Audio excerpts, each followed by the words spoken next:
देखिए, question number 30 है। ठीक, क्वेश्चन नंबर 30 देखा जाए, इसमें क्या है, the corner points of the flexible flexible region. ठीक है, फ्लेक्सिबल रीजन है determined by the system of linear constant are given. क्या है, ए की वैल्यू हमें, जो ए पॉइंट है हमारे पास 0,14 है, बी पॉइंट जो है 20,40 है, सी पॉइंट जो है 60,20 है, एंड डी पॉइंट आपको दिया गया है 60,0। अब आपसे कह रहा है the objective function of the LLP. LLP का मतलब है लीनियर प्रोग्रामिंग प्रॉब्लम। ठीक है, लीनियर प्रोग्रामिंग प्रॉब्लम।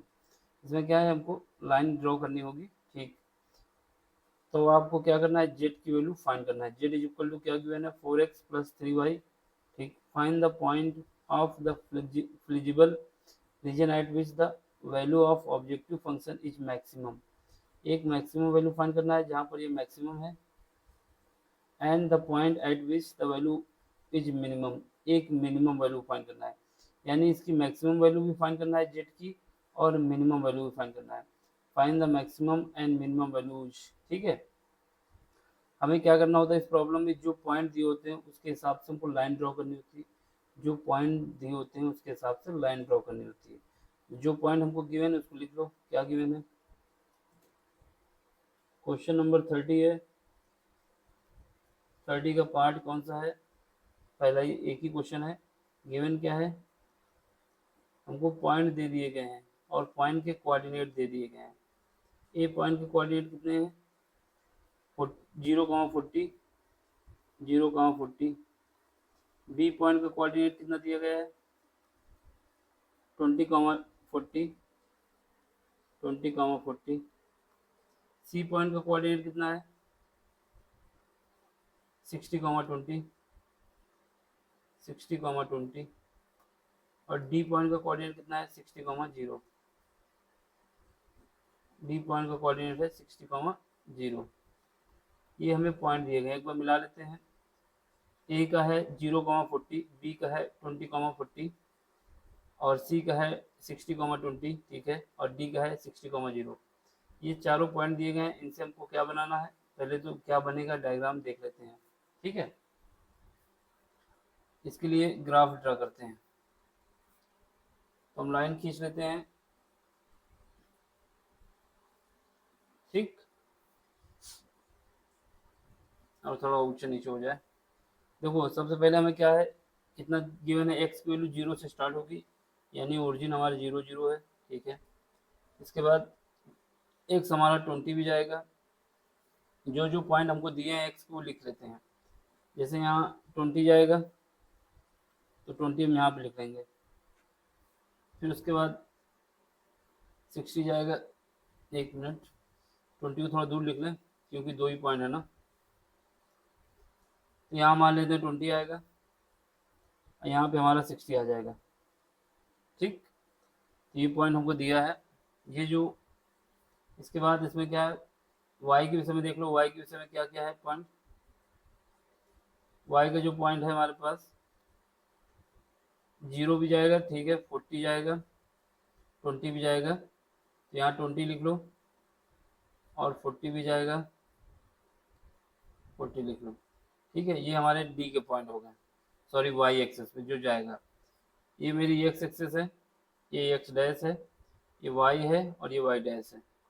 ठीक है, अब हमको क्या करना है, ड्रॉ करना है। तो हमारे पास कौन सा पॉइंट है, पहले पहले हमारे पास पॉइंट जो है 0,40। 0,40 का मतलब है ये वाले पॉइंट की बात हो रही है।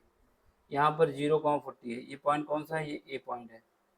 ठीक है, यहाँ पे इसके कोऑर्डिनेट क्या है, 0,40। ठीक, और इसके बाद बी का कोऑर्डिनेट क्या है, बी, बी में आएंगे तो कितना है, 40, यहाँ पे आ जाओ, ये बी का कोऑर्डिनेट है, ये बी है। बी के कोऑर्डिनेट कितने हैं, 20,40। इसके बाद सी की बात करो, सी में कितना है, 20,60। सी में आ जाते हैं। सी में हमारा कितना है 20, 60 ये रहा एक्स का और वाई का ये 20 रहा। तो ये पॉइंट ये जो हमारा सी है इसके क्या है 60, 20। अब डी की बात आती है। डी पॉइंट कहाँ पर है हमारा, डी पॉइंट हमारा यहाँ पे है। इसके कोऑर्डिनेट क्या है 60, 0 है। ठीक है, अब हमको इससे ड्रॉ कर देना है, मिला देना है। ठीक, जैसे हमको मिलाना हो ए से बी ए से सी सबको मिलाना है हमको। तो यहाँ पे क्या आएगा, इसको मिला लेते हैं ए से बी मिलाएंगे तो ये लाइन बन जाएगी। ठीक है, ए से बी बना लिया। अब बी से सी जाओ, तो बी से सी जाएंगे तो दूसरी लाइन दूसरे कलर से ले लें। बी से सी हमारी ये लाइन हो गई। ठीक है, फिर उसके बाद सी से डी आ जाओ, सी से डी आ जाते हैं। सी से डी में ये हमारा डायग्राम हो गया। अब डी से हमको कहाँ जाना है, डी से हमको आना है ए पे। तो डी से ए पे आओगे तो कहाँ पे आएंगे, इसके लिए अलग कलर ले लें, ब्लैक ले लेते हैं। तो ये डी से ए में आ जाएंगे।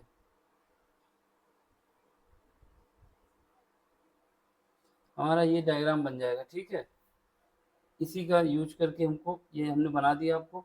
अब हमें क्या करना है, ये जो बन गया है रीजन, ये रीजन बन गया है, इसमें जेड जेड की वैल्यू चाहिए हमको। जेड की वैल्यू चाहिए तो क्या करेंगे, गिवन है हमको जेड इज इक्वल टू, क्या गिवन है, जेड इज इक्वल टू हमको गिवन है, देख लो एक बार, 4x 3y, 4x plus 3y। तो ये जो जितने पॉइंट दिए हैं इन पे हमको जेड की मैक्सिमम और मिनिमम वैल्यू निकालनी है, लेकिन हम सारी वैल्यू निकाल लेते हैं। पहला हमारे पास पॉइंट कितना है, ए है। ए पॉइंट कितना है हमारे पास, ए पॉइंट हमारे पास जो गिवन है 0,40 है, 0,40। इसके लिए जेड की वैल्यू क्या होगी, यहाँ पर एक्स की वैल्यू कितनी है 0, 4,0, 4 इंटू 0 प्लस ये 0 है। इसके बाद 3 वाई की वैल्यू कितनी है 40 है। इसको सॉल्व करेंगे कितना आ गया, ये 0 हो जाएगा, ये हो जाएगा 120। ठीक है, तो यहाँ पर हमारे पास जेड ऑफ ए 0,40 हो जाएगा, ये 120 आ जाएगा। ठीक, इसके बाद क्या है जेड ऑफ बी, इसकी वैल्यू कितनी है, बी की वैल्यू कितनी है, बी कोऑर्डिनेट कितने हैं हमारे पास 20,0, 20,40 सॉरी। यहाँ पर जेड 4x की वैल्यू कितनी है 20 है, 3 वाई की ऑप्शन 3 है ना, 3 वाई की वैल्यू कितनी है यहाँ पर 40 है। एक बार देख लो फिर से। ठीक है, ये 40 है दो बार। इसको सॉल्व करेंगे कितना आ जाएगा, इसको सॉल्व करेंगे तो हमारे पास 80 आ जाएगा और 120 ये आ जाएगा 200। ठीक, इसके बाद जेड ऑफ सी, सी का कोऑर्डिनेट कितना है मेरे पास, सी का कोऑर्डिनेट है 60, 20। इसके लिए निकाल दो, तो 4 का मल्टीप्लाई 60 से प्लस 3 का मल्टीप्लाई 20 से सॉल्व करेंगे 24 प्लस 60 ये हो जाएगा 300। ठीक है, अब जेड ऑफ डी निकाल दो, डी कितना है, डी का कोऑर्डिनेट हमारे पास 60, 0, ये 60 है 0। तो यहाँ पे क्या आ जाएगा 4, 60 प्लस 3, 0, यहाँ पे हमारे पास आ जाएगा 240। अब इसने बोला है मैक्सिमम और मिनिमम वैल्यू चाहिए, तो मैक्सिमम वैल्यू कौन सी है देख लो, चारों में मैक्सिमम कौन सी है, चारों में मैक्सिमम ये है, जो ये वैल्यू निकली है ये मैक्सिमम है। तो एक मेरा ये आंसर हो जाएगा, मैक्स वैल्यू है। और इसके बाद चारों में मिनिमम कौन सी है, ये वाली वैल्यू है, कौन सी है, ग्रीन से लिख देते हैं इसको। ये जो वैल्यू निकल के आई है ये मिनिमम है, ये कितनी है 120 जो कि मिनिमम है। हमसे यही पूछा गया था कि आपको बताना है कि मैक्सिमम और मिनिमम वैल्यू क्या होगी, मैक्सिमम और मिनिमम वैल्यू बता देंगे ये होगी। ठीक है, अब इसके बाद अगला क्वेश्चन देख लो, यही पूछा गया था और कुछ नहीं था इसमें। अगला क्वेश्चन है, आपसे कह रहा है कि क्वेश्चन नंबर 31, इसमें कह रहा है कि एक card is randomly drawn from a well suffered pack 32 playing card, यानी ताश की गड्डी है जिसमें 52 कार्ड हैं, वो अच्छी तरीके से फेंट दी गई है। अब इसके बाद event A and B are defined as, event A को बताया जा रहा है कि getting a card of diamond, जो कार्ड आएगा वो डायमंड का निकलेगा जब एक निकालते हैं। और बी बता रहा है गेटिंग अ क्वीन, ये बता रहा है कि क्वीन है। अब आपसे ये बताना है, डिटरमाइन करना है कि इवेंट ए और बी जो है इंडिपेंडेंट है कि नहीं। इंडिपेंडेंट अगर होंगे तो इनके पास probability of A into probability of B, अगर इसका मल्टीप्लाई बराबर आता है probability of A intersection B, तो ये दोनों क्या होंगे, इंडिपेंडेंट होंगे। अगर ये नहीं आता तो इंडिपेंडेंट नहीं होंगे। ये इंडिपेंडेंट की सर्ट कंडीशन है, ठीक है। हिंदी वाले इससे पहले वाला भी क्वेश्चन पढ़ रहे हैं, उसमें कुछ ऐसा नहीं था। रैखिक अवरोधों के निकाय द्वारा निर्धारित, ये सब पढ़ लेना, इसमें लैंग्वेज का कोई मतलब नहीं है वहाँ पर, क्योंकि पूरा ऐसे ही लिखा गया है। इसमें कहाँ पर हमने लिखा है कि लेट किया है, कुछ किया हो, डायग्राम बना के सीधे सॉल्व किया है, ठीक है। गिवन की जगह माना लिख देना, ठीक। इसको देख लो, हिंदी वाले इसमें देख लीजिए जरूर, इसकी लैंग्वेज में अंतर है। इसमें कह रहा है ताश की 52 पत्तों को अच्छी प्रकार से फेंटी गई है। गड्डी में यदृच्छ एक पत्ता निकाला जाता है। घटनाएं ए एंड बी निम्न प्रकार से परिभाषित हैं। ए के विषय में बताया जा रहा है कि ईंट का पत्ता प्राप्त करना, और बी बता रहा है बेगम वाला पत्ता निकालना, ठीक है। ज्ञात कीजिए, ए और बी स्वतंत्र है। तो सबसे पहले ये क्वेश्चन करने के लिए हमको ताश के पत्तों की जानकारी होना जरूरी है, ठीक है। अगर नहीं है तो फिर क्वेश्चन नहीं कर पाओगे, ये कंडीशन है। इसने बोला क्या हमसे, जो पत्ता होगा कौन सा होगा, डायमंड का होगा, याद रखना डायमंड। और दूसरा क्या बोला है, क्वीन होगा, ठीक है। ये दो बातें याद रखनी है। अब यहाँ पे आओ, यहाँ पर देखो, ये हार्ट है, ये दिल है, डायमंड का शेप ये है, यानी डायमंड के जो पत्ते होते हैं कैसे होते हैं, रेड होते हैं। याद रखना डायमंड के जितने भी पत्ते होंगे वो रेड होंगे। ये किसका है, ये स्पैड का है, ठीक है, जिसको पान कहा जाता है। ये दिल का है, ये डायमंड का है, ये स्पैड का है। ये क्लब, क्लब को कहा जाता है चिड़ी, ठीक, हिंदी में क्लब को चिड़ी। अब याद रखना ये जो डायमंड के पत्ते हैं, डायमंड के पत्ते भी 13 होते हैं, हर्ड के भी 13 होते हैं, और स्पैड के भी 13 होते हैं, और क्यून के भी 13 होते हैं, सॉरी इसके क्लब के। यानी 13 पत्ते इसके होंगे जो कि दिल बना हुआ है, 13 पत्ते हमारे होंगे डायमंड के, 13 होंगे, 14 नहीं, 13 पत्ते होंगे स्पैड के, और 13 पत्ते होंगे क्लब के। ये 13 चौको 52, ठीक है। ये सारे पत्ते जो होंगे 13 होंगे। 13 का मतलब है 13, 13 शुरू नहीं, 13, ठीक। तो यहाँ पे 13 की बात हो रही, ये सारे पत्ते जो हैं 13 है। ये भी 13 है, ये भी 13 है, ये भी 13 है, ये भी 13, ठीक। इतना तो इसका काम हो गया, हमको ये बस इतना पता होना चाहिए, क्योंकि इसमें बोला है डायमंड की बात, तो डायमंड के 13 पत्ते होते हैं, ये हमको मालूम होना चाहिए। आगे ही देख लो। अब बात आती है क्वीन की, ठीक है। तो क्वीन जो होती है, एक हार्ट की होती है, एक डायमंड की होती है, एक क्लब की होती है, एक स्पाइट की होती है, यानी 4 क्वीन होती है। 4 क्वीन में से 2 रेड क्वीन होती हैं और 2 ब्लैक होती हैं। रेड क्वीन कौन सी होती है, जो हार्ट वाली होती है, और जो डायमंड वाली होती है वो रेड होती है। जबकि स्पाइट और क्लब की जो क्वीन होती है वो क्या होती है, वो ब्लैक होती है। तो याद हमें क्या याद रखना है, क्योंकि इसने बोला था क्वीन होना चाहिए, तो यानी 4 क्वीन के पत्ते होते हैं, 13 डायमंड के पत्ते होते हैं, ठीक है। इसमें कलर तो पूछा नहीं कि कौन सा कलर, कोई कलर की दिक्कत नहीं। तो हमारा इतना जितना हमको पता होना चाहिए उतनी जानकारी मिल गई।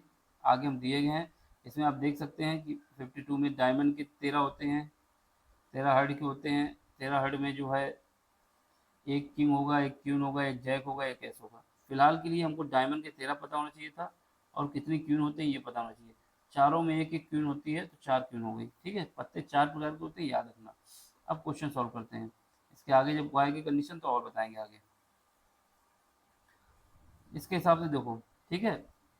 क्या करना है कि 52 पत्ते हैं, टोटल पत्ते कितने हैं, टोटल पत्ते हमारे पास आएंगे 52। कितने, क्वेश्चन नंबर कौन सा है, 31 का ए पार्ट। टोटल पत्ते बोले या सैंपल स्पेस कितने हो जाएंगे, टोटल कार्ड जो हैं जिसको हम सैंपल स्पेस एस से लिखेंगे कितने हो जाएंगे 52। ठीक है, अब इसका डायमंड डायमंड होने की प्रोबेबिलिटी क्या है? डायमंड होने की प्रोबेबिलिटी कितनी है? डायमंड कितने हो सकते हैं? डायमंड होने की प्रोबेबिलिटी जो है हमारे पास ए इवेंट बताया गया है। इसके पत्ते कितने होते हैं? डायमंड के 13 पत्ते होते हैं। 13 पत्ते डायमंड के, 13 हर्ड के, 13 स्पाइड के, 13 क्लब के, तो 13 पत्ते होते हैं डायमंड के। अब इसकी प्रोबेबिलिटी निकालना है। ये हमारे पास पॉसिबिलिटी है, ये हमारे पास टोटल है। तो प्रोबेबिलिटी क्या होती है? Probability of A is equal to होता है कितनी पॉसिबिलिटी है? Possible value, possible possible value या possibility divide by total sample space. Total sample space, ठीक है, ये हमारे पास प्रोबेबिलिटी होती है किसी भी इवेंट के होने की। यहाँ पर क्या है? प्रोबेबिलिटी ऑफ ए यानी डायमंड होने की प्रोबेबिलिटी ए से बताई गई है। 13 पॉसिबल है, 13 यानी 52 में से 13 पत्ते, ठीक है, इसमें से 13 पत्तों में से कोई भी एक पत्ता आएगा तो हमारे पास डायमंड हो जाएगा। टोटल कितने हैं? 52। तब इसको सॉल्व करेंगे कितना आ जाएगा? 1/4, यानी हमारे पास प्रोबेबिलिटी आ गई किसकी? प्रोबेबिलिटी ऑफ ए यानी डायमंड के आने की 1/4। ये हमारे पास डायमंड के आने की प्रोबेबिलिटी है, डायमंड आने की प्रोबेबिलिटी, ठीक है, ये हो गई। अब इसके बाद दूसरा क्या है? क्यून आने की प्रोबेबिलिटी। क्यून आने की प्रोबेबिलिटी क्या है? क्यून कभी आ सकता है अगर हमारे पास बी इवेंट है क्यून की। बी इवेंट किसका है? क्यून। तो बी इवेंट में कितनी पॉसिबिलिटी है? क्योंकि 4 पत्ते क्यून के होते हैं, 4, एक स्पाइड का होता है, एक क्लब का होता है, एक डायमंड का होता है, एक हार्ट का। 4 में से 2 ब्लैक क्यून होती है, 2 रेड होती है। फिलहाल के लिए हमको टोटल से मतलब है, तो कितनी पॉसिबिलिटी है? 4। ठीक है, 4 पत्ते अगर क्यून के आते हैं, 4 में से कोई एक आता है तो काम हो जाएगा। इसलिए प्रोबेबिलिटी ऑफ क्यून आने की क्या हो जाएगी? क्योंकि पॉसिबिलिटी कितनी है? 4 की। टोटल कितने पत्ते हैं? 52। ये कितना आ जाएगा? 1/13 चौको 52। यहाँ पे 13 आ जाएगा। क्या आ जाएगा? 13। तो ये आ जाएगा हमारे पास 13। तो ये पॉसिबिलिटी हो गई प्रोबेबिलिटी ऑफ क्यून आने की। तो प्रोबेबिलिटी ऑफ क्यून आने की प्रोबेबिलिटी जो दी गई है, पी भी दी गई है, वो आ जाएगी 13 आ जाएगी। ठीक है, अब देखो देखो एक बात याद रखना, जब हमने 12 जो पत्ते थे, सॉरी 13 पत्ते थे डायमंड के, ठीक है, 13 पत्ते डायमंड के कैसे हैं? एक किंग है, एक क्वीन है। ये सर्किल का इंपॉर्टेंस बहुत है। यहाँ जो ये वाला सर्किल बनाया है, ये डबल कर रहे हैं, ये याद रखना। एक क्वीन है, एक किंग है, एक क्लब है या जैक है, एक एस है, और 2 से लेकर 10 तक कार्ड हैं। यानी 13 में से एक पत्ता ऐसा है जो क्वीन का भी है डायमंड में। ठीक है, इसका मतलब क्या हुआ? एक पत्ता ये हुआ। अब इसके बाद बात होती है किसकी? क्वीन की। क्वीन की बात की जाए तो क्वीन हमारे पास कितनी आई थी? 4 आई थी। एक क्वीन ये थी, एक क्वीन ये थी, और एक क्वीन ये थी। ठीक है, लेकिन एक क्वीन ये भी तो थी। इसका मतलब क्या हुआ? ये वाली जो क्वीन है ये दोनों में कॉमन आ रही है, ये दोनों में कॉमन आ रही है। इसका मतलब क्या हुआ? जो हमारे पास ए इंटरसेक्शन बी है, ए इंटरसेक्शन बी इवेंट के जो है उसमें कितने पॉसिबिलिटी हैं? एक। एक कैसे? क्योंकि एक क्वीन दोनों में कॉमन आ रही है, तो ये इंटरसेक्शन आ गया। अब इसकी प्रोबेबिलिटी कितनी है? अब इसकी प्रोबेबिलिटी निकालेंगे ए इंटरसेक्शन बी। एक कॉमन आ रहा था, ठीक है, तो एक लिख देंगे। कितने पत्तों में से? 52 पत्तों में से। तो ये आ जाएगी इसकी पॉसिबिलिटी 1/52। अब हमसे कह रहा है कि क्या ये जो घटनाएं हैं ये एक दूसरे पे डिपेंडेंट है कि इंडिपेंडेंट है? In case of independent, in case of independent, independent, अगर इंडिपेंडेंट का केस है, अगर इंडिपेंडेंट का केस है, क्या है इंडिपेंडेंट का, तो उसके लिए क्या होता है? इंडिपेंडेंट, उसके केस में क्या होता है? Probability of A into probability of B is equal to आना चाहिए probability of A intersection B. तो ये बात सेटिस्फाई करनी चाहिए, ठीक है। चलो फिर करते हैं। यहाँ से क्या आएगा, probability of A intersection B, ठीक है। सॉरी, अब जो हमारे पास वैल्यू निकल आई है इनको इक्वेशन का नाम दे दें तो याद भी रहेगा कहाँ से निकली है। एक इक्वेशन हमारे पास ये आ गई, इसकी वैल्यू हमने निकाल ली, इसको इक्वेशन 1, इसको इक्वेशन 2 और इसको इक्वेशन 3।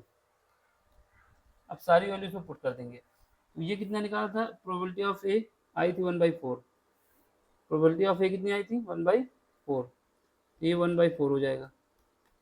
और प्रोबेबिलिटी ऑफ बी कितना आई थी, प्रोबेबिलिटी ऑफ वन बी कितना आया था 1/13, और इनका इनका इंटरसेक्शन कितना आएगा 1/52। तो यहाँ से जब मल्टीप्लाई करेंगे तो 1/52 इज इक्वल टू 1/52। यहाँ पर क्या हुआ, LHS बराबर RHS, इसका मतलब ये दोनों एक दूसरे पे इंडिपेंडेंट है। That means it is independent, it is independent event, ठीक है। ये इंडिपेंडेंट इवेंट्स है, समझ गए, इतना ही इसमें था।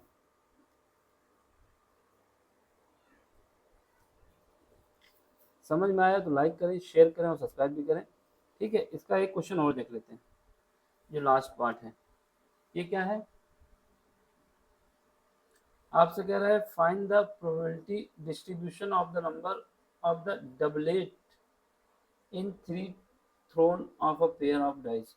यानी एक पेयर ऑफ डाइस, यानी पेयर ऑफ का मतलब होता है कि दो, एक पेयर ऑफ डाई को जब फेंका जाता है 3 बार, ठीक है, 3 बार फेंका गया है, तो जो पेयर बनेगा, यानी पहली बार फेंका गया पेयर, दूसरी बार फेंका गया पेयर और तीसरी बार फेंका गया पेयर, पेयर के हिसाब से 3 बार फेंकना है। यानी एक बंदा जो है एक बार में 2 फेंक सकता है, लेकिन ऐसे 3 बंदे हैं, ठीक है, 3 बंदे हैं तो उसको 3 बार फेंकेंगे।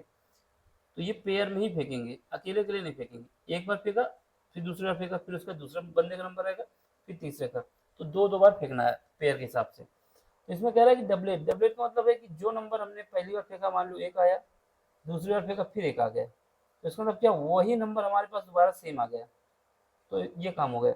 हो सकता है फिर फेंकें 2 आ जाए, फिर फेंक दिया फिर 2 आ गए, तो ये डबलेट का मतलब है वही नंबर हमको फिर से मिलना चाहिए। इसकी प्रोबेबिलिटी आपसे पूछ रहा है, find the probability distribution of the number doublet in 3। Hindi में देख लो,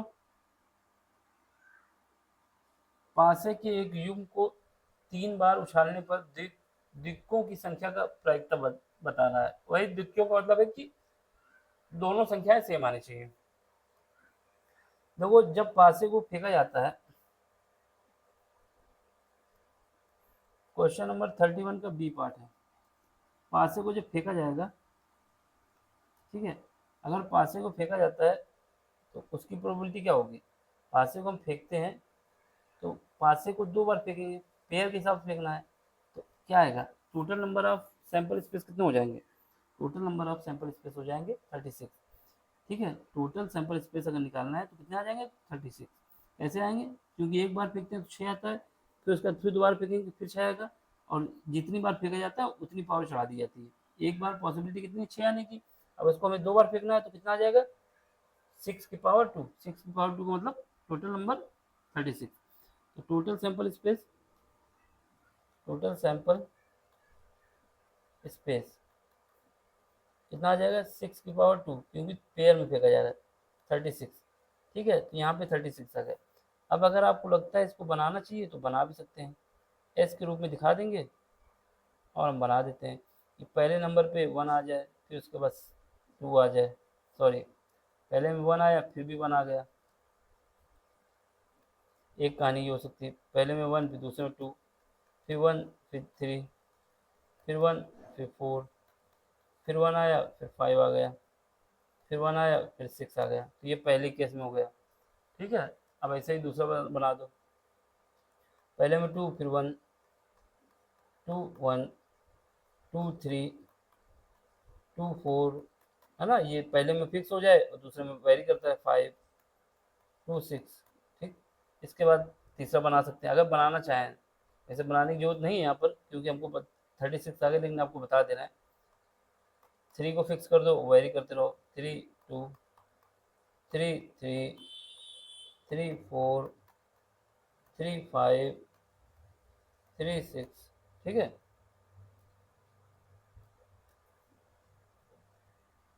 फिर इसके बाद और बढ़ा दो, 4 1 4 2, मतलब पहले को हमने फिक्स कर दिया और बाकी पीछे चेंज करते रहने हैं।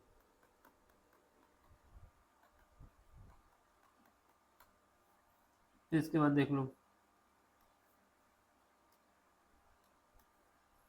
5 को फिक्स कर दो, 5 2 5 3 5 4 5 5 5 6। फिर इसके बाद देख लो, 6 1 6 2 6 3 6 4 6 5 6 6, ठीक है। तो ये टोटल जब इनको काउंट करोगे कितना आ जाएंगे, 36 आ जाएंगे। ये बना के दिखाने की जरूरत नहीं थी यहाँ पर, फिर भी आपने कहा तो हम बना दिए, मतलब कहा तो किसी ने नहीं, हमने अपने हिसाब से आपको बना दिया कि ऐसे निकालेंगे 36 आ जाएगा। ठीक, अब हमें क्या करना है, ये तो निकल आया, लेकिन जो पेयर के हिसाब से बात की जाए, पेयर के हिसाब से अगर हमारे पास पहली बार रोल किया 1 आया, दूसरी बार भी रोल किया तो 1 आया, ठीक है। जहाँ पे हम सर्किल लगाएंगे वहाँ देखना है आपको गौर से। यानी ये कंडीशन ऐसी है कि दोनों बार हमारे पास पेयर में डबलेट आ गया, डबलेट का मतलब है सेम नंबर आ गया, सेम नंबर आ गया, सेम नंबर आ गया, डबलेट का मतलब है कि सेम नंबर आना चाहिए। तो एक केस ये हो गया, दूसरा केस ये हो जाएगा कि 2 2 आ जाए दोनों में, तीसरा केस क्या होगा, 3 3 आ जाए तो ये भी डबलेट हो जाएगा, चौथा केस ये हो गया 4 4 आ जाए, पांचवा केस क्या हुआ 5 5 आ जाए। यानी डायगोनल के एलिमेंट को देख लिया जाए तो वो हमारे पास डबलेट को बता रहे हैं। तो टोटल कितना आ गया 6, टोटल डबलेट कितने हो गए, टोटल डबलेट कितने आ जाएंगे, 1 1 आ जाए तब काम बन जाएगा, 2 2 आ जाए तब बन जाएगा, 3 3 आ जाए तब काम बन जाएगा, 4 4 आ जाए तब भी काम बन जाएगा, 5 5 आ जाए तब भी काम बन जाएगा, और 6 6 आ जाए तब भी काम बन जाएगा, ठीक है। तो टोटल 6 हो गए। अब हमारे पास इसकी प्रोबेबिलिटी क्या होगी, अगर इसको हम ए मान लेते हैं, क्या मान लेते हैं ए, ये ए इवेंट है, तो हमारे पास प्रोबेबिलिटी ऑफ ए जो हो जाएगी क्या हो जाएगी, टोटल कितने पॉसिबल कितने हैं 6, 1 2 3 4 5 6, 6 पेयर में कितने में से 36 में से कितना आ जाएगा 1/6। ये आ गई डबलेट आने की प्रोबेबिलिटी, ठीक है। ये क्या आ गई, डबलेट आने की प्रोबेबिलिटी। और इसने पूछा है कि find the probability distribution of the number doublet in 3 thrown, यानी 3 में 3 बार जब थ्रो करेंगे तो क्या आएगा, पहली बार जब थ्रो करेंगे तो ये आएगा। अब देख लेते हैं डबलेट ना आने की प्रोबेबिलिटी, इसको ए डैश लिख दें या बी बी लिख दें, जिससे अलग अलग रहें दोनों। तो डबलेट ना आने की प्रोबेबिलिटी बी हो गई, डबलेट ना आने की प्रोबेबिलिटी, इसको ए डैश लिखेंगे तो ये अंदाजा रहेगा कि हमारे पास डैश लग गया है तो नहीं आने की प्रोबेबिलिटी होगी, ठीक है। तो ये क्या होगा, देखो प्रोबेबिलिटी की कंडीशन ये होती है किसी चीज के आने की और किसी चीज के ना आने की, दोनों का सम जो होता है 1 होता है। यानी 1 में से अगर 1/6 घटा दिया जाए कितना आ जाएगा 5/6, ये 5/6 ये है कि डबलेट नहीं आया, ठीक है। तो ये आ गई प्रोबेबिलिटी डबलेट ना आने की प्रोबेबिलिटी। अब हमारे पास देखो क्या क्या हो सकता है, डबलेट आने की प्रोबेबिलिटी क्या है और डबलेट ना आने की प्रोबेबिलिटी। इसने कहा है कि हमको फाइंड करना है, find the probability distribution of the number doublet in 3 thrown of dice, मतलब 3 बार जब फेंकेंगे तो क्या होगा। देखो जो पॉसिबल ये है कि जब हम पहली बार फेंकें, जब हम पहली बार फेंकें तो क्या हो, डबलेट ना आए, ना आने का मतलब है जीरो, जीरो ये बताएगा जो टोटल पॉसिबल है हमारे पास एक्स मान लेते हैं, एक्स मानेंगे तो पहले हमने फेंका, पहले एक आदमी ने फेंका 2 बार फेंकना उसको, तो उसके में क्या आ गया 1 3 आ गया, पेयर नहीं आया। दूसरे ने फेंका 1 2 आ गया, पेयर नहीं आया। तीसरे ने फेंका 1 5 आ गया, पेयर नहीं आया। और पेयर ना आने की प्रोबेबिलिटी क्या है 5/6, यानी पहला फेंकेगा तो ना आए, दूसरा फेंके फिर भी ना आए, तीसरा फेंके फिर भी ना आए। तो पहला तो हमारा जीरो केस बन जाएगा कि कोई भी पेयर ना आए, कोई भी पेयर ना आए। दूसरे में क्या हो कि केवल एक बार आ जाए पेयर, 2 बार ना आए, यानी 3 लोगों ने फेंका तो एक बार एक बंदे का आ गया, दूसरी बार नहीं आया। दूसरा क्या हो सकता है कि 2 का पेयर, तीसरा ये हो सकता है कि 2 का पेयर आ जाए, 1 का ना आए। 2 बंदे फेंके, 2 का पेयर आ जाए, 1 का ना आए। और तीसरा हो सकता है कि तीनों का ही पेयर आ जाए। ठीक, ये कहानी बन गई। चलो अब हम इसको सॉल्व करते हैं। तो पहले क्या है, पेयर ना आने की प्रोबेबिलिटी, तो इसको हम क्या मानेंगे, x बराबर 0। 0 बता रहा है कि पेयर नहीं आया, कोई भी पेयर नहीं आया। तो पहली बार जिसने फेंका उसका पेयर नहीं आया, तो क्या है उसकी प्रोबेबिलिटी 5/6 है। उसका दूसरे बंदे ने फेंका, उसका भी पेयर नहीं आया, तो ये भी प्रोबेबिलिटी क्या है, 5/6 है।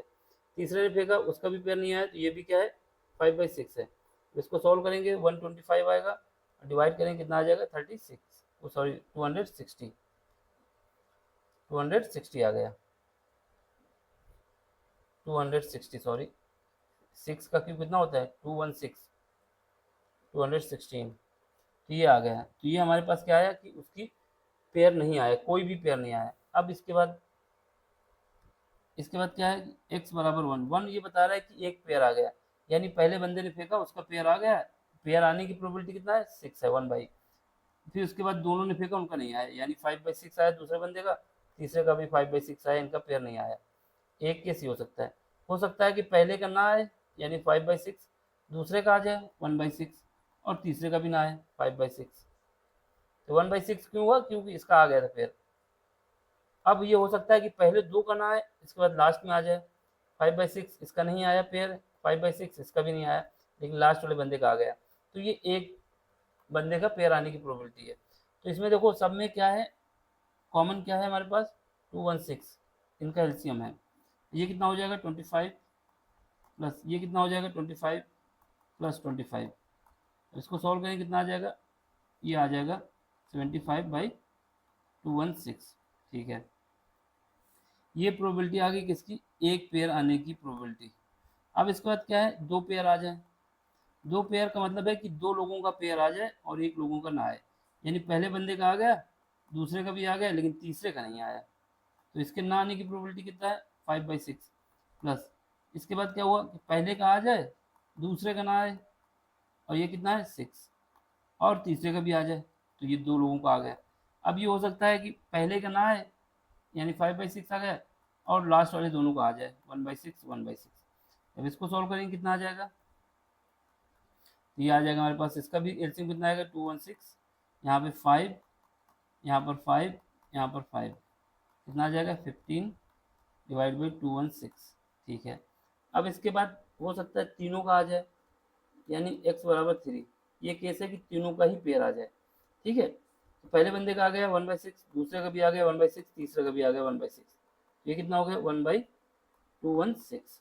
ठीक, तो यही हमारा क्या हुआ, प्रोबेबिलिटी आ गई जिनकी हमको निकालना था अलग अलग। अब इसको अगर एक साथ लिखना चाहो तो हम लिख सकते हैं, अलग अलग लिखना चाहें तो भी लिख सकते हैं। ठीक, यहाँ पर हम लिख देंगे कि x जो हमारा इवेंट है क्या क्या आएगा, यहाँ पे लिख देंगे इनकी प्रोबेबिलिटी। ठीक, तो पहले इवेंट क्या था, पहला हमारे पास था कि जब कोई भी इवेंट नहीं रिपीट हुआ, यानी 0, कोई भी पेयर रिपीट ना हो। फिर यहाँ पर एक ही पेयर रिपीट हो गया, यहाँ पे 2 पेयर रिपीट हो गए, और यहाँ पे 3 पेयर रिपीट हो गए। ठीक, इसको हम टेबल फॉर्म में लिख देते हैं अगर लिखना है तो। वैसे आंसर आपका हो चुका है, लेकिन जब नंबर चाहिए तो फिर दिखाना पड़ता है ना। चलो फिर लिख देते हैं। तो जीरो, जीरो के लिए क्या थी प्रोबेबिलिटी, जीरो के लिए प्रोबेबिलिटी हमारे पास क्या थी, ये थी, जब कोई भी पेयर नहीं आया था। तो कितना था, 125 डिवाइड बाई 216। अब 1 के लिए क्या थी प्रोबेबिलिटी, 1 के लिए थी ये 75/26, 75/216। इसके बाद क्या है, तीसरे के लिए जब 2 पेयर रिपीट हो रहे हैं तो ये क्या है 15/216। इसके बाद क्या है लास्ट, ये कितना है 1/216। तो यही हमारा आंसर है। समझ में आया हो तो लाइक कर देना, शेयर भी कर देना, और सब्सक्राइब भी कर देना। Thank you for watching.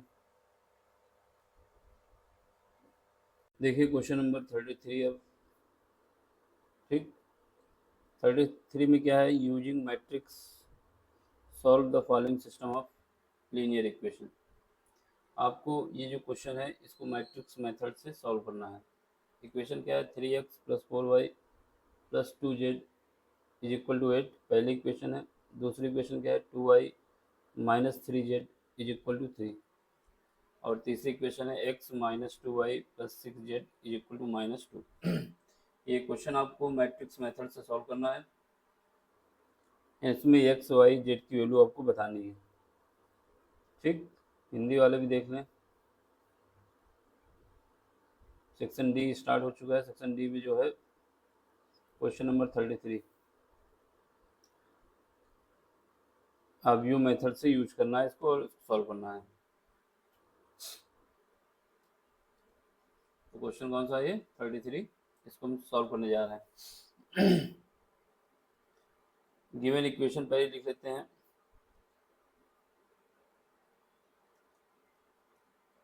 Section D का पार्ट है क्वेश्चन नंबर 33। गिवन इक्वेशन क्या है, पहली इक्वेशन है 3x + 4y + 2z, 3x + 4y + 2z = 8, 3x + 4y + 2z = 8।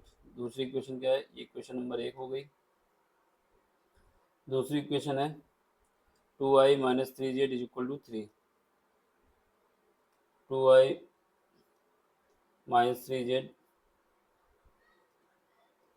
3z और = 3 = 3। यहाँ पे क्या रखो, 2y - 3z, तो 2y यहाँ लिख दो, -3z यहाँ लिख दो, और इसके आगे जो नहीं गिवन है, क्या नहीं गिवन है, x का कोएफिशिएंट नहीं दिया तो उसको मान लेते हैं 0 के साथ है वो। ठीक है, जब कोई चीज़ 0 के साथ है तो 0 ही रहेगी, तो इससे कोई दिक्कत नहीं आएगी।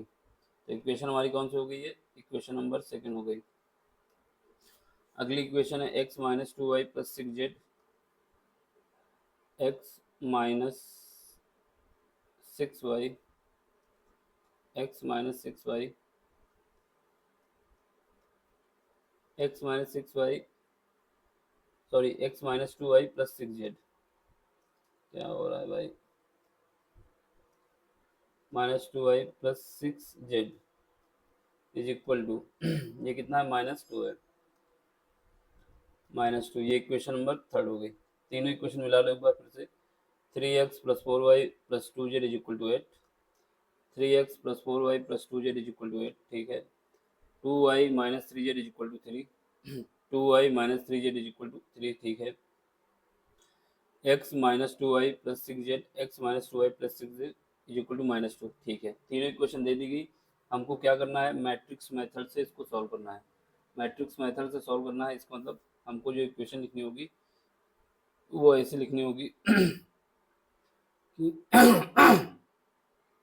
ax = किस हो रहा गले में, ax = b, इसके रूप में लिखनी होगी, ठीक है। यहाँ पे हम क्या करेंगे, ए इनवर्स से दोनों तरफ मल्टीप्लाई कर देंगे, तो यहाँ पे आ जाएगा ए इनवर्स, आगे की ओर मल्टीप्लाई कर रहे हैं, x = आ जाएगा ए इनवर्स b। यहाँ से ए इनवर्स हो जाएगा आइडेंटिटी मैट्रिक्स, ये हो जाएगा हमारा क्या, Ix = हो जाएगा ए इनवर्स b।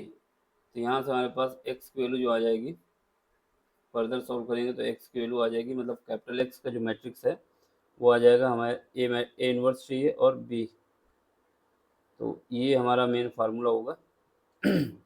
ये क्वेश्चन नंबर 4 कहलाएगा, ठीक है। इसी में ए इनवर्स निकाल के हमको पुट करना है।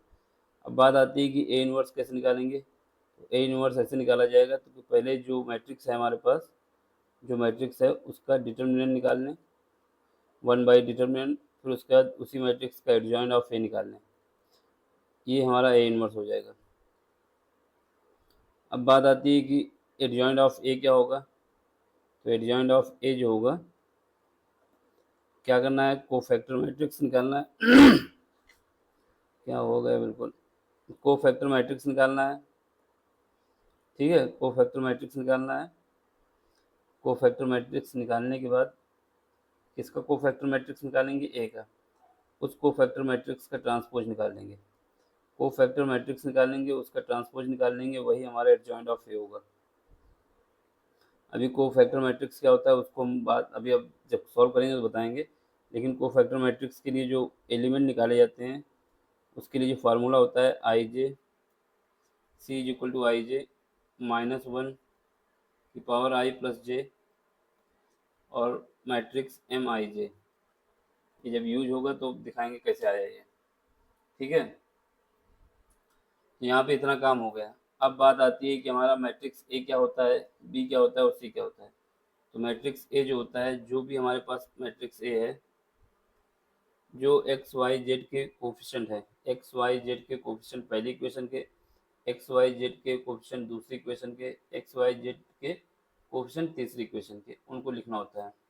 तो पहली इक्वेशन के जो एक्स वाई जेड के कोफिशिएंट है क्या है, पहली में एक्स का कोफिशिएंट 3 है, दूसरी में क्या है 4 है, और तीसरी 3x 4y और 2z। ये x हो गया, ये y हो गया, अब z की वैल्यू 2 हो गई। तो ये हमारा हो गया। अब दूसरी इक्वेशन में क्या है, 0 है एक, x का कोफिशिएंट, y का कितना है 2 है, और z का कितना है -3 है।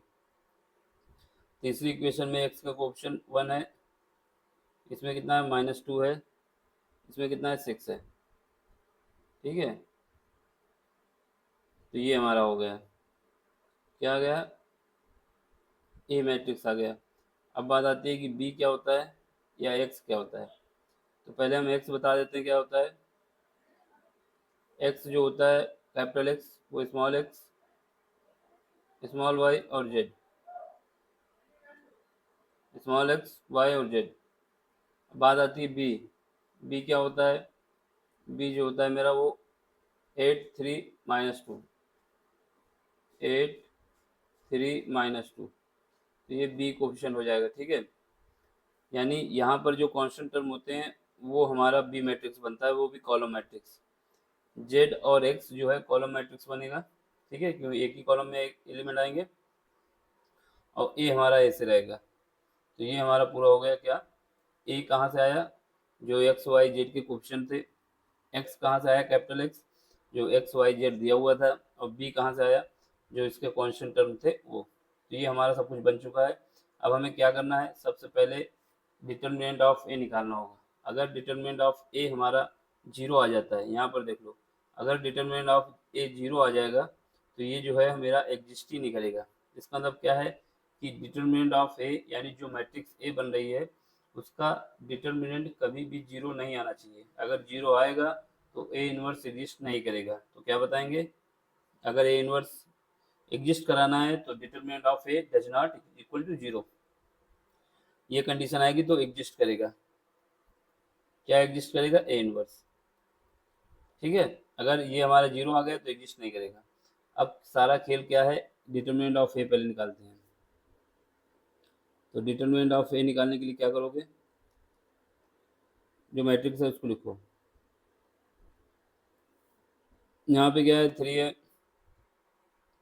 यहाँ पे 4 है, यहाँ पे 2 है। ठीक है, यहाँ 0 है, यहाँ 2 है, यहाँ -3 है, यहाँ 1 है, यहाँ -2 है, यहाँ 6 है। ठीक, अब हमको डिटर्मिनेंट निकालना है तो क्या करेंगे, साइन भी डिटर्मिनेंट का ही बनाएंगे, मैट्रिक्स का नहीं बनाएंगे। डिटर्मिनेंट का साइन कैसे बनेगा, ये मॉड वाला जैसे होता है ऐसे। अब इसको सॉल्व कर दो। सबसे पहले हम किसके रिस्पेक्ट में सॉल्व करेंगे, पहली रो के रिस्पेक्ट में, यानी ये 3 को ले लो, 3 के सामने की रो और कॉलम को हटा दिया जाए, उनका मल्टीप्लाई करना होता है। तो क्या आएगा, 6 का मल्टीप्लाई होगा 2 से तो 12 हो जाएगा, -2 का और -3 से मल्टीप्लाई होगा तो माइनस माइनस प्लस हो जाएगा, लेकिन एक माइनस और आता है तो ये 6 हो जाएगा। ठीक है, अब इसके बाद 4 में आ जाओ, इस वाले एलिमेंट में। तो 4 के सामने की रो और कॉलम को हटा दो, ये अल्टरनेट चलता है प्लस माइनस। ठीक है, तो ये माइनस आएगा इस बार। इसके सामने की रो और कॉलम को हटाओ, क्या बचेगा, 0 का मल्टीप्लाई 6 होगा तो 0 आएगा, 1 का मल्टीप्लाई -3 से होगा, लेकिन यहाँ एक माइनस आता है पहले से, ये प्लस का हो जाएगा। इसके बाद 2 पे आ जाओ, 2 के सामने की रो और कॉलम को हटा दिया जाए। ठीक है, तो क्या बचेगा यहाँ पर, कितना है, +2। इसके सामने की रो और कॉलम को हटाएंगे, कितना बचेगा, -2। -2 का 0 से मल्टीप्लाई होगा, इस -2 का इस 0 से मल्टीप्लाई होगा तो क्या आएगा, 0। और 1 का मल्टीप्लाई 2 से होगा तो कितना आएगा, -2। अब इसको सॉल्व करो, कितना आया, इसको सॉल्व करेंगे तो आ जाएगा मेरे पास यहाँ पे 6 से 18 बचेगा, 3 से मल्टीप्लाई होने के बाद यहाँ पे -12 बचेगा, यहाँ पर -4 बचेगा। तो इसको जब सॉल्व करके लाएंगे तो ये बचेगा 2, जो कि 0 मेरा नहीं है, इसलिए क्या होगा, इसलिए ए इनवर्स एग्जिस्ट। अगर ये 0 आ जाता तो ए इनवर्स एग्जिस्ट ही ना करता। जब एग्जिस्ट नहीं करता कोई चीज़ तो उसको निकालेंगे कहाँ से। ठीक है, यहाँ पे एस लगा, एग्जिस्ट। अब आगे बात आई, अब इसके बाद क्या है, अब हमें करना है ए इनवर्स निकालना है। क्या निकालना है, ए इनवर्स। जब ए इनवर्स निकल आएगा तो इक्वेशन नंबर 4 का यूज करके हम एक्स की वैल्यू और एक बी की वैल्यू, ए इनवर्स की वैल्यू रख के इसको निकाल सकते हैं। ठीक है, तो हमारा ए इनवर्स निकालने के लिए क्या करेंगे, सबसे पहले ए इनवर्स निकालने के लिए हम करेंगे कोफैक्टर मैट्रिक्स ऑफ ए निकालेंगे, कोफैक्टर मैट्रिक्स ऑफ ए। ठीक, सबसे पहले हम मैट्रिक्स ए लिख लेते हैं यहाँ पे। ए मैट्रिक्स क्या है, इसके एलिमेंट क्या है, ये 3 है, ये 4 है, ये 2 है, ये 0 है, ये 2 है, ये -2 है, यहाँ 1 है, यहाँ -2 है, ये मेरा 3 था। देखो इसी सब में अगर गलत हो जाएगा तो काम हो जाएगा। 3 4 2 0 2 -3 -2 और 6, तो ये हमारा मैट्रिक्स हो जाएगा ए। ठीक है, ये मैट्रिक्स ए हो गया। अब हमें क्या करना है, इसका कोफैक्टर मैट्रिक्स निकालना है, कोफैक्टर मैट्रिक्स निकालना है ए का। तो cofactor matrix of A, cofactor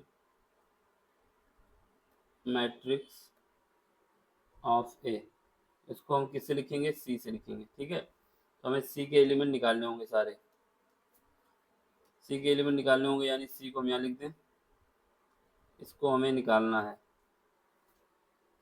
एक एक करके एलिमेंट निकालना है। तो हमने उसके लिए आपको फार्मूला बता दिया था, कौन सा फार्मूला यूज होगा ये बता दिए थे ना। अब यहाँ पे देखो, इस साइड हम करते रहेंगे रफ वर्क, जो कि आप मेन में भी दिखा सकते हैं। यहाँ पर हमारा ए लिखा हुआ है। ठीक, चलो फिर करते हैं।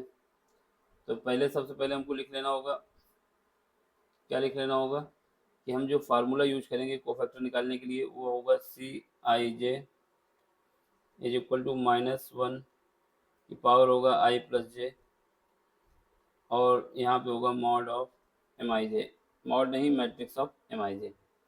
ठीक है, अब बात करते हैं 3। ये 3 की पोजीशन क्या है, 3 की पोजीशन ये है कि ये पहली रो में है और पहले ही कॉलम में है। तो यहाँ पे क्या हो जाएगा, C11, C11 हो गया। ठीक है, अब यहाँ पे आओ, C11 हो गया, इसका मतलब क्या हुआ, -1। ठीक, -1 की पावर क्या हो जाएगा, i प्लस जे, यानी ये यहाँ पे जो होता है, ये जो होता है इसी का सम होता है, तो 1 + 1 2 हो जाएगा। अब देखो Mij क्या है, इसके केस में इसके सामने की रो और कॉलम हटा दिया जाए। सामने की रो ये है और कॉलम क्या है, कॉलम ये है। इसको हटाने के बाद जो बचेगा वो मैट्रिक्स लिख दो। क्या बचा है, 2 -3 2 -3 और -2 6, ये हमारा बचा है। ठीक है, अब इसको सॉल्व करो तो यहाँ से क्या आएगा, -1 की पावर 2 होगा तो क्या आ जाएगा, 1 आ जाएगा।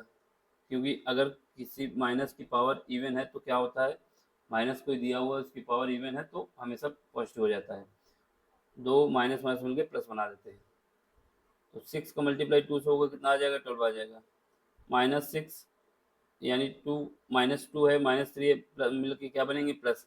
लेकिन एक माइनस और आएगा तो क्या आ जाएगा, 6 आ जाएगा, माइनस प्लस माइनस का सॉरी। तो ये हमारा सॉल्व करने के बाद 6 आ जाएगा, यानी इसका पहला जो फैक्टर एलिमेंट आएगा वो 6 आ जाएगा। ठीक है, तो ये 6 आ गया। अब इसको रफ कर देते हैं। अब देखो अब क्या करना है, अब हमें निकालना है किसका, इस वाले एलिमेंट का निकालना है। ठीक है, इसका निकालना है।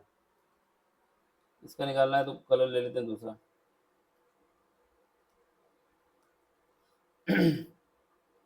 इस वाले एलिमेंट का निकालना है। 4 था, बताओ 4 भी हट गया। ठीक, कौन सा ले लें, वही सभी ले लो, ब्लैक ले लेते हैं। इसका निकालना है 4 का। ठीक, तो 4 का निकालेंगे तो क्या हो जाएगा, C12। C12 का मतलब है कि पहली रो में है, दूसरे कॉलम में है। -1 की पावर कितना हो जाएगा, इस बार 3 हो जाएगा। अब इसके सामने की रो और कॉलम घटाएंगे तो क्या आएगा, इसके सामने की रो ये है, कॉलम क्या है, सॉरी कॉलम ये है और रो क्या है, रो ये वाला है। तो इन दोनों को हटा दो। ठीक, जब इनको हटाएंगे तो क्या होगा, क्या बचा यहाँ पर, यहाँ पर बचा हमारे पास 0 और -3, 1 और 6।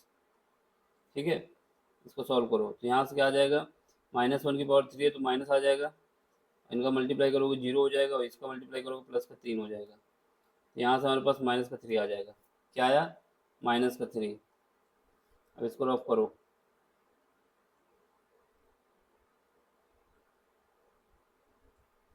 एक मिनट, ये हो गया, देखो इधर कुछ चला गया, क्या गया था, 0। एलिमेंट भी चले जाते हैं ना, ये 0 था यहाँ पे। ठीक, अब देखो अब किसका करना है हमें, अब हमें इसका करना है 2 का निकालना है। इसके सामने की रो कॉलम अब समझ लेना आप क्या है। यहाँ पे देखो, यहाँ पे क्या करोगे, यहाँ 1 C13 का मतलब कि पहली रो और तीसरा कॉलम, इसके सामने की रो को हटाएंगे तो क्या बचेगा, पहले तो -1 की पावर कितना हो जाएगा, -1 की पावर हो जाएगा 4। अब इसके सामने की रो कॉलम हटा देंगे तो 0 बचेगा, 2 बचेगा, 1 बचेगा, -2 बचेगा। ठीक है, इसका मल्टीप्लाई करो, ये 1 आ जाएगा, मल्टीप्लाई में 0, ये -2, यहाँ से हमारे पास -2 आ जाएगा। क्या आ जाएगा, -2। तो ये वाला एलिमेंट -2 हो गया। अब देखो क्या है, अब हमें अगला एलिमेंट जाना है। अगला एलिमेंट में क्या है, इसके लिए देख लो, ये 0 के लिए, इसके लिए निकालोगे तो क्या आएगा, इसकी पोजीशन क्या है, ये पोजीशन में है C21। ठीक है, -1, -1 की पावर कितना हो जाएगा, इस बार 3 हो जाएगा। इसके सामने की रो कॉलम हटाने के बाद क्या बचेगा, 4 और 2 और -2 और 6। जब इसको सॉल्व करेंगे तो यहाँ से -1 आ जाएगा। ठीक है, इसको बाद 12 हो जाए, 24 हो जाएगा। क्या हो जाएगा, 24। 6 का मल्टीप्लाई 4 से होगा तो 24 हो जाएगा, तो ये 24 हो जाएगा और इसके बाद इसमें मल्टीप्लाई होगा तो ये 4 हो जाएगा। ठीक, तो यहाँ से हमारे पास आ जाएगा -28। याद रखना -28 आया है। चलो आगे बढ़ो, अगला कलर में भी बहुत ही ज़्यादा फीका था, इसके लिए देख लो। इसके लिए निकालो क्या आएगा, C22 यानी सेकंड कॉलम सेकंड रो। तो यहाँ पे क्या आ जाएगा, यहाँ पे देख लो, -1 की पावर कितना हो जाएगा, 4 हो जाएगा। ठीक है, अब इसके बाद इसके सामने की रो कॉलम हटाएंगे, कितना बचेगा, ये सामने की रो कॉलम हटा तो 3 और 2 बचा ऊपर, नीचे के बचा 1 और 6। तो कितना आ जाएगा, 1। -1 की पावर 4 है तो 1 आ जाएगा। ठीक है, क्रॉस मल्टीप्लिकेशन 18 माइनस का 2 कितना आ जाएगा, 16। तो ये हमारा 16 आ जाएगा। अगला ले लो, अब किसके लिए निकालना है, अब इसके लिए निकालना है -3 के लिए। -3 के लिए आ जाएगा, कितना आ जाएगा, 2 और 3। -1 की पावर कितना हो जाएगा, 5। -1 की पावर 5 हो जाएगा। ठीक है, यहाँ पे कितना आ जाएगा, 3, 4, 1, -2, 3, 4 और 1 -2, 3, 4, 1 -2। ठीक है, मल्टीप्लाई करो, -1 की पावर 5 है तो माइनस आ जाएगा। ठीक है, क्रॉस मल्टीप्लिकेशन करो तो माइनस का 6, फिर यह माइनस का 4, दोनों का मल्टीप्लाई होगा तो प्लस का 10 आ जाएगा, -1 प्लस 10 हो जाएगा। ये एलिमेंट हमारा 10 आ गया। अब आगे बढ़ो, अब इसका निकालो ये वाले का। ठीक है, इसके लिए क्या है, इसकी पोजीशन C31 -1, ये सबको फैक्टर निकलना है। ठीक है, और इस फार्मूला जो ऊपर था उसका यूज़ करके ये 4 हो जाएगा। इसके सामने की रो और कॉलम घटा दो, क्या बचेगा, 4 और 2, 2 और -3, -4 की -1 की पावर 4 है तो 1 बचेगा, ठीक है। मल्टीप्लाई करो, ये माइनस का 12 आ जाएगा, ये माइनस का 4 आ जाएगा, ये माइनस का 16 आ जाएगा, तो क्या आ जाएगा, ये वाला एलिमेंट माइनस का 16 आ जाएगा। फिर आ जाओ अगला एलिमेंट में, अगला एलिमेंट कौन सा है, ये माइनस का 2, इसका निकालो कोफैक्टर। यहाँ से इसकी पोजीशन क्या है, C32, यानी तीसरा कॉलम रो है और दूसरा कॉलम है, तीसरी रो दूसरा कॉलम। -1 की पावर कितना आ जाएगा, 5। अब देख लो, इसको क्रॉस मल्टीप्लिकेशन करोगे, ठीक है, ऐसे ऐसे, तो यहाँ से 3 बचेगा और 2 बचेगा, यहाँ पे क्या बचेगा, 0, यहाँ पे बचेगा माइनस का 3, 3 2 0, ठीक है, माइनस आ जाएगा, ठीक। मल्टीप्लाई करो माइनस का 9, यहाँ 0, तो क्या आ जाएगा, प्लस का 9 आ जाएगा, तो ये हमारा प्लस का 9 आ जाएगा। इसके बाद देख लो इस वाले एलिमेंट के लिए, इसके लिए ये क्या है, C33 -1 की बार कितना हो जाएगा, 6। इसके सामने की रो और कॉलम घटाओगे, क्या बचेगा, 3 4 और 0 2। -1 की पावर 6 है तो 1 आ जाएगा, ठीक है। इसका मल्टीप्लाई 6 हो जाएगा, ये 0 हो जाएगा, बचेगा 6। तो ये एलिमेंट हमारे आगे क्या, कोफैक्टर मैट्रिक्स आ गया, कोफैक्टर मैट्रिक्स आ गया। अब हमें क्या करना है, कोफैक्टर मैट्रिक्स का ट्रांसपोज कर देना है। जब ट्रांसपोज कर देंगे तो क्या आ जाएगा, एडजॉइंट ऑफ ए आ जाएगा। तो लिख दो transpose of cofactor matrix, cofactor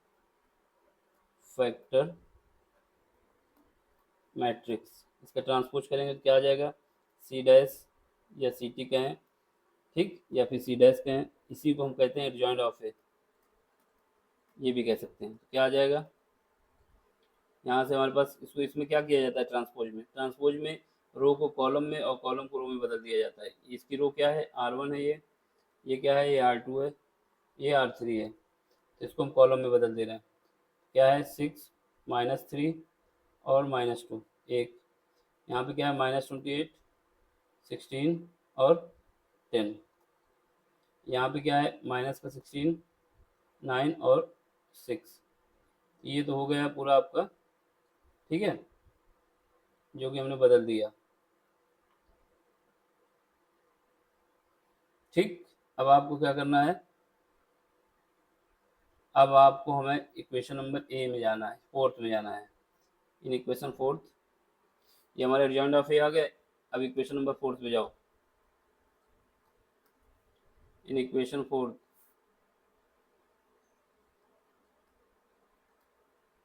in equation 4, इसमें देखो क्या है, इसमें दिया हुआ है हमारे पास x is equal to, given है ए इनवर्स बी। एक्स की वैल्यू क्या है, स्मॉल एक्स, स्मॉल वाई और जेड, और वाई ए इनवर्स क्या निकाला अभी हमने, अभी निकाला ऊपर, सॉरी ए इनवर्स तो निकालने पहले, ये तो हम एडजॉइंट तक निकाल के रहेंगे। अब यहाँ पे जगह हमारे पास है तो चलो काम बन जाएगा। इसलिए ए इनवर्स क्या हो जाएगा, ए इनवर्स क्या होता है, ए इनवर्स होता है मेरे पास 1/mod ऑफ ए, मॉड मतलब है डिटरमिनेंट ऑफ ए और एडजॉइंट ऑफ ए। इसका यूज करेंगे तो कहा क्या आ जाएगा, इसकी वैल्यू हमने कितने निकाली थी, मॉड ऑफ ए की वैल्यू हमने 2 निकाली है, देख लो, यानी डिटरमिनेंट ऑफ ए की वैल्यू 2 निकली है, तो ये 2 हो जाएगा, ठीक। अब यहाँ पे ए की वैल्यू रख दो, ये एडजॉइंट की, ये कितनी 6 है, माइनस का 28 है, माइनस का 16 है, यहाँ माइनस का 3 है, यहाँ कितना है 16 है, यहाँ 9 है, यहाँ माइनस का 2 है, यहाँ 10 है, यहाँ 6 है। बस अब हमको सॉल्व कर देना, मल्टीप्लाई कर देना इनका।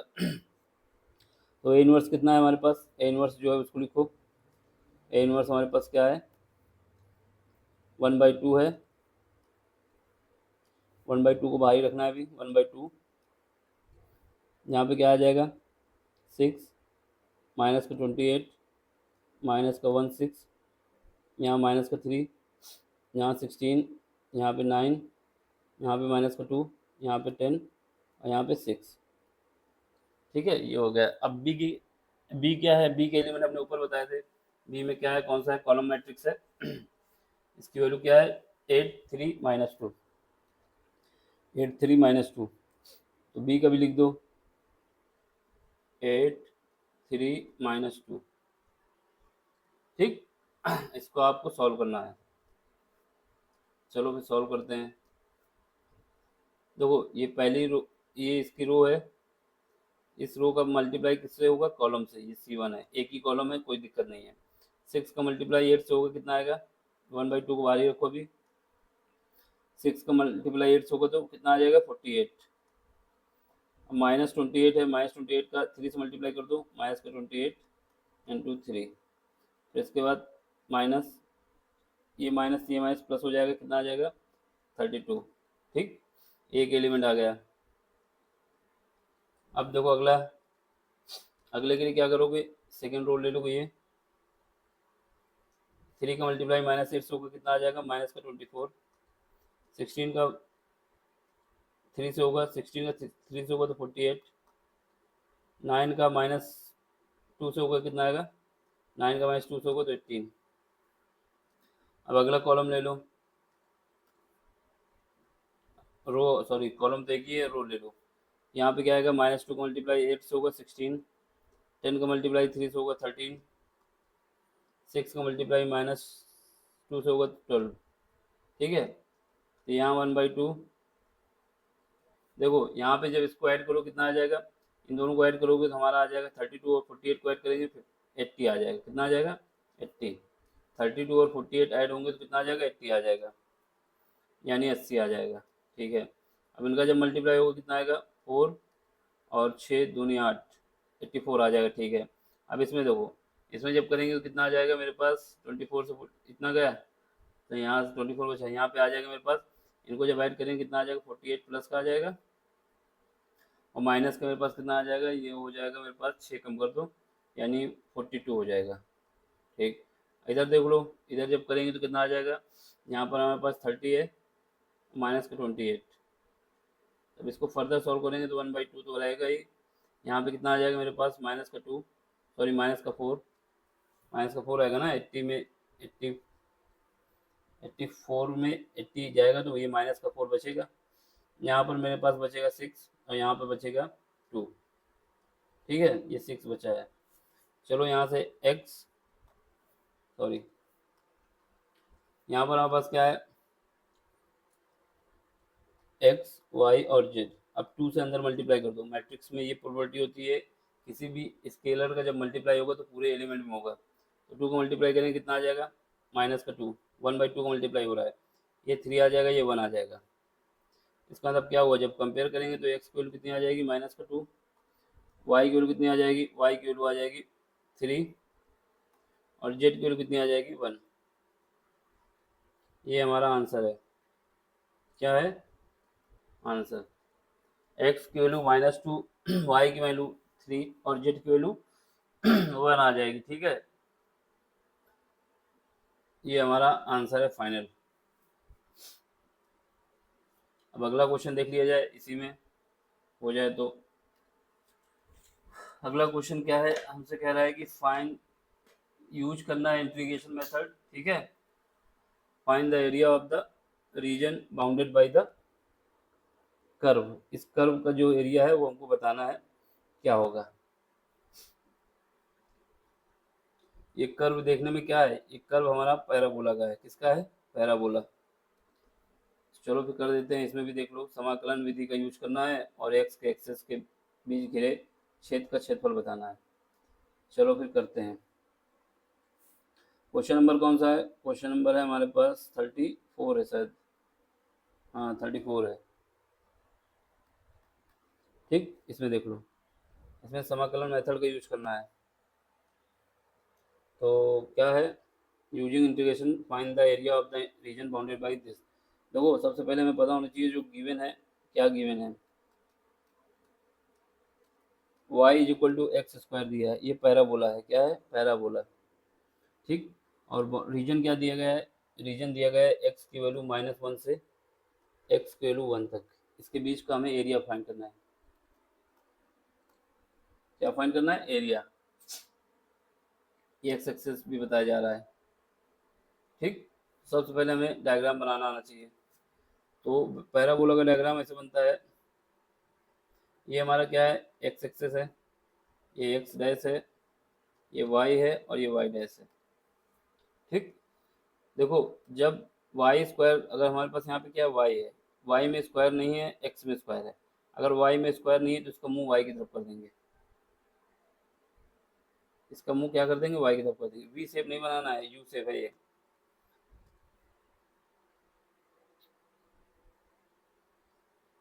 ये बन जाएगा, समझ गए। अगर हमारे पास यहाँ पर एक्स स्क्वायर होता, सॉरी एक्स बराबर वाई स्क्वायर होता, तो इसका मुंह ऐसे बनता है इधर की ओर। फिलहाल के लिए यहाँ पे क्या है, वाई पे पावर नहीं है, वाई स्क्वायर नहीं है, वाई है केवल। जिसकी पावर नहीं होती उसकी तरफ मुंह कर देना होता है, ठीक। तो ये हमारा पैराबोला हो गया। अब इसके बाद ये जो लाइन है एक्स बराबर वन और एक्स बराबर माइनस वन और एक्स बराबर वन, ये कहाँ पे होगा, ये हमारा ओरिजिन है। इसका ओरिजिन क्या है, 0,0। एक लाइन हमारी यहाँ पर एक्स बराबर माइनस वन होगी, इसको अलग कलर से बना दें। एक लाइन हमारी यहाँ पर होगी एक्स बराबर क्या होगी, एक्स बराबर माइनस वाई, क्योंकि इस तरफ जाते हैं तो एक्स निगेटिव होता है। एक लाइन होगी हमारे पास क्या, वो होगी एक्स बराबर, सीधी लाइन खींचेंगे वन, ठीक। तो हमसे ये कह रहा है कि हमको ये एरिया चाहिए। कौन सा एरिया चाहिए, ये वाला जो एरिया है, कलर चेंज करो भाई, हाँ, हरा भी नहीं ले सकते, कौन सा ले लें, नीला ले लें, नीला भी नहीं ले सकते, कत्थे ले लेते हैं, ये ले लेते हैं। ये एरिया जो है ये, ठीक है, ये एरिया हमें बताना है। देखो यहाँ से देखा जाए तो जितना एरिया ये वाला पार्ट होगा, ये जहाँ पर सर्किल घूम रहा है, सेम एरिया यही होगा। तो किसी एक रीजन का निकाल दिया जाए, उसको डबल कर दिया जाए तो हमारे पास टोटल एरिया आ जाएगा। किसी एक रीजन का निकाल दिया जाए, उसको डबल कर दिया जाए तो टोटल एरिया हमारा निकल आएगा जो इससे बाउंडेड है, ठीक है। तो हमारे पास एरिया क्या होगा, इसमें जो एरिया होता है, एरिया क्या होता है, वो हमारा होता है इंटीग्रेशन, ठीक है, जो लिमिट हो। अब यहाँ से हम क्या करते हैं, एक पार्ट ले लेते हैं, कौन वाला पार्ट ले लेते हैं, लेफ्ट साइड का ले लें या राइट साइड का ले लें। तो हम फिलहाल के लिए कौन सा ले लेते हैं, लेफ्ट साइड का, यानी ये वाला पार्ट कंसिडर कर रहे हैं, ठीक। ये नीला वाला, ये पार्ट ले रहे हैं, आसमानी जो नीला है, इसका एरिया निकालना है और इसका एरिया जो निकलेगा उसको डबल कर देंगे तो हमारा दूसरा भी एरिया आ जाएगा। तो एरिया ले रहे हैं तो इसकी लिमिट कहाँ से है, यहाँ पर एक्स जो वेरी कर रहा है कहाँ से कहाँ जाएगा, जीरो से होगा, और कहाँ तक एक्स वेरी करेगा, एक्स बराबर वन तक। ये हमारा क्या होगा, वाई डी एक्स, ठीक है। इसका इंटीग्रेशन कर दो, आंसर आ जाएगा। यहाँ वाई की वैल्यू क्या है, वाई इज इक्वल टू हमारे पास है क्या, एक्स स्क्वायर, ठीक है। वाई की जगह एक्स स्क्वायर रख देना है, वाई की जगह हमको एक्स स्क्वायर रख देना है, ठीक है। ये हमको गिवन है ऊपर, तो वाई की जगह एक्स स्क्वायर लिख देंगे तो एरिया का हो जाएगा 0 से 1, ठीक है। वाई की जगह क्या रखना है, एक्स स्क्वायर डी एक्स। अब इसका इंटीग्रेशन कर दो, आंसर आ जाएगा। इसका इंटीग्रेशन करो कितना आएगा, एक्स की पावर एन होता है, अगर हमारे पास एक्स की पावर एन होता है, इसका इंटीग्रेशन किया जाता है तो क्या आता है, एक्स की power N plus one divide by N plus one. यानी अगर हमारे पास कोई फंक्शन है एक्स, उसकी पावर एन है, उसका हमें इंटीग्रेशन करना है तो ये होता है एक्स की power N plus one divide करते हैं एन प्लस वन से, ठीक। तो वही करना है यहाँ पर। यहाँ पे क्या है, एक एन की जगह कितना टू है, तो ये क्यूब हो जाएगा, डिवाइड किससे करेंगे, थ्री से, तो यहाँ कितना आ जाएगा, 0 1, ठीक है। तो यहाँ से हमारे पास आ जाएगा ए की वैल्यू जो आ जाएगी, इसकी जो हमने रेंज रख दी। अब इसको सॉल्व करो, तो यहाँ से वन रखेंगे कितना आ जाएगा, 1/3 आ जाएगा। फिर इसके बाद क्या रखेंगे, जीरो, तो ये पूरा जीरो हो जाएगा, तो एरिया कितना आ जाएगा, 1/3। अब सुनो, अब क्या है, एरिया तो आ गया, ठीक। अब हमारे पास टोटल एरिया निकालना है, टोटल एरिया, टोटल एरिया कितना हो जाएगा, टोटल एरिया हो जाएगा 2 टाइम्स ऑफ एरिया जो हमने निकाला है एरिया। तो कितना निकाला है, टू, वो निकाला है 1/3, ये हो जाएगा 2/3। तो ये हमारा आंसर हो जाएगा। इतना ही क्वेश्चन था, ठीक है। तो आपको 5 नंबर मिल जाएंगे। बस ये डायग्राम की अगर पकड़ थी, बस ये लाइन लिख देना आपको कि ये है कि हमने ओरिजिन माना 0 0, ठीक है। इसके बाद डायग्राम बना दिया पैराबोला का। 4 नंबर का क्वेश्चन था, 5 नंबर के, कितने नंबर के क्वेश्चन है ये, 5 नंबर के हैं, ठीक। अगर ये मैट्रिक्स वाला करते तो लंबा क्वेश्चन पड़ता, इसको करता कोई तो आसानी से कर लेता, जल्दी भी हो जाता। अब अगला क्वेश्चन देखना है, अगला क्वेश्चन जो है अगले लेक्चर में मिलते हैं, ठीक है। समझ में आया तो लाइक करें, शेयर करें और सब्सक्राइब भी करें। Thank you for watching.